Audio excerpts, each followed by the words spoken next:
Existe uma palavra em Gênesis capítulo 1, verso 1, que nenhuma Bíblia do mundo traduz. Ela não aparece em português, não aparece em inglês, não aparece em espanhol. E não é porque os tradutores esconderam algo de você. É porque essa palavra, tecnicamente, não pode ser traduzida. Mas quando você entende o que ela é e onde ela está, e o que Yeshua declarou sobre si mesmo milhares de anos depois, o primeiro verso da Bíblia nunca mais soa da mesma forma. Hoje eu vou te mostrar essa palavra, vou te mostrar o que ela significa de verdade, sem código secreto, e vou te mostrar um verso em Zacarias que muda completamente essa conversa. Vamos abrir o texto? Gênesis 1, verso 1, em hebraico, são exatamente 7 palavras. 7. O número da plenitude, o número do Shabá, o número que encerra a semana da criação. Bereshit, Bará, Elohim, Et, Hashamaim, Ve'et, Haaretz. No princípio, criou Elohim os céus e a terra. Mas espere, eu li 7 palavras e a tradução só dá conta de 5. O que aconteceu? A resposta está na 4ª palavra e dentro da 6ª. A 4ª palavra é Et e a 6ª é Ve'et, que é a mesma palavra Et com a letra Vav na frente. O Vav que significa E. Ou seja, é uma única palavrinha e ela aparece 2 vezes no mesmo verso. Na 4ª posição, totalmente invisível na tradução. Na 6ª, escondida dentro do e a terra. 2 letras hebraicas, Aleph e Tav. E aqui está o detalhe que arrepia. Aleph é a primeira letra do alfabeto hebraico. Tav é a última letra do alfabeto hebraico. A primeira e a última, juntas, formando uma única palavra, plantada bem no coração do primeiro verso da Bíblia. E na primeira ocorrência, ela é a palavra do meio, a 4ª de 7, o centro exato do verso da criação. Mas olhe bem, na gramática hebraica, et é o que chamamos de marcador do objeto direto. Ele aponta para aquilo que recebe a ação do verbo. Elohim criou o quê? Et Hashamaim, os céus. Ve'et Haaretz, e a terra. O et aponta, marca, identifica o alvo da criação. Por isso ele não é traduzido. Ele não tem um significado dicionarizado. Ele tem uma função. E essa palavrinha aparece milhares de vezes na Bíblia hebraica. Milhares. Então não, o et não é um nome escondido de Deus. Não é um código. Mas então por que estamos falando disso? Porque os próprios sábios de Israel, séculos antes de qualquer teologia cristã, olharam para essas 2 letras e enxergaram algo ali. E o que eles enxergaram prepara o caminho para a declaração mais ousada do livro de Apocalipse. Na tradição rabínica, existe um princípio interpretativo fascinante. Quando uma palavra é formada pela primeira e pela última letra do alfabeto, ela carrega a ideia de totalidade. Tudo, do começo ao fim, de ponta a ponta. É como se em português alguém dissesse de A a Z. Quando você diz que conhece um assunto de A a Z, você não está falando de 2 letras. Você está falando de tudo que existe entre elas.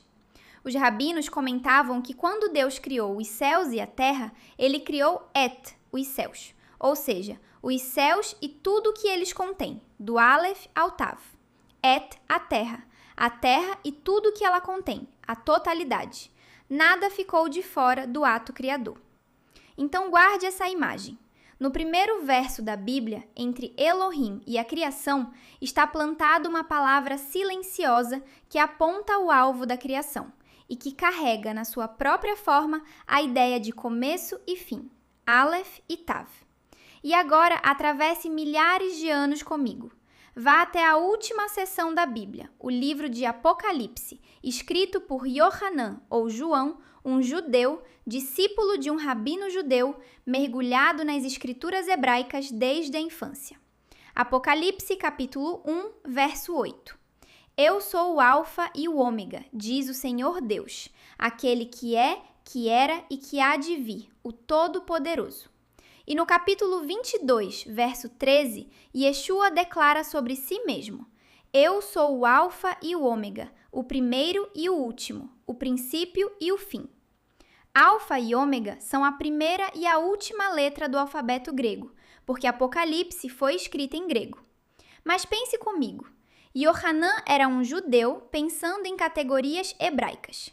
Quando um judeu do primeiro século ouve a primeira e a última letra, qual é a imagem que se forma na mente dele? Aleph e Tav. Yeshua está dizendo, eu sou o Aleph e o Tav. E onde foi a primeira vez que essas duas letras apareceram juntas, formando uma só palavra na história das Escrituras? Gênesis 1, verso 1, entre Elohim e a criação. Isso não é numerologia, isso é coerência literária. O livro que abre a Bíblia e o livro que fecha a Bíblia estão conversando entre si. E a declaração de Yeshua não é apenas poética. No Tanar, quem usa esse tipo de linguagem? Isaías capítulo 44, verso 6. Ouça quem fala. Assim diz Yahvé, o rei de Israel, o seu redentor, Yahvé dos exércitos. Eu sou o primeiro e eu sou o último, e além de mim não há Elohim. O primeiro e o último é um título exclusivo de Yahvé, e Yeshua o aplica a si mesmo diante de um discípulo judeu que, em vez de rasgar as vestes, cai aos seus pés como morto. Você percebe o peso disso? E agora chegamos ao verso que eu prometi, o verso que quase ninguém conecta a essa conversa. Zacarias capítulo 12, verso 10. Yahvé está falando na primeira pessoa, e ele diz, derramarei sobre a casa de Davi e sobre os habitantes de Jerusalém, ou Jerusalém, o espírito de graça e de súplicas, e olharão para mim. Para mim. Quem está falando é Yahvé, e no hebraico a frase continua assim, Et asher dakaru, aquele a quem traspassaram. Ali está ela de novo, a pequena palavra et, marcando o objeto. Olharão para mim, et, aquele a quem traspassaram. O traspassado é o próprio Yahvé que fala. E João, no seu Evangelho, capítulo 19, ao descrever a lança atravessando o lado de Yeshua na cruz, cita exatamente este verso. Olharão para aquele que traspassaram. O et em Zacarias é gramática, como em Gênesis, mas veja o quadro completo que as Escrituras pintam. Em Gênesis, o Criador e a totalidade, do Aleph ao Tav. Em Isaías, o primeiro e o último, título exclusivo de Yahvé. Em Zacarias, Yahvé dizendo que ele mesmo seria traspassado. E em Apocalipse, Yeshua, o traspassado, declarando, eu sou o Aleph e o Tav, o primeiro e o último. 4 textos, séculos de distância entre eles, uma única linha contínua. E é por isso que João abre o seu evangelho do jeito que abre. Ele não começa com o nascimento em Belém, ele começa com Gênesis. No princípio era o Verbo, e o Verbo estava com Deus, e o Verbo era Deus. Todas as coisas foram feitas por meio dele, e sem ele, nada do que foi feito se fez. E aqui vai um detalhe que a maioria dos cristãos nunca ouviu.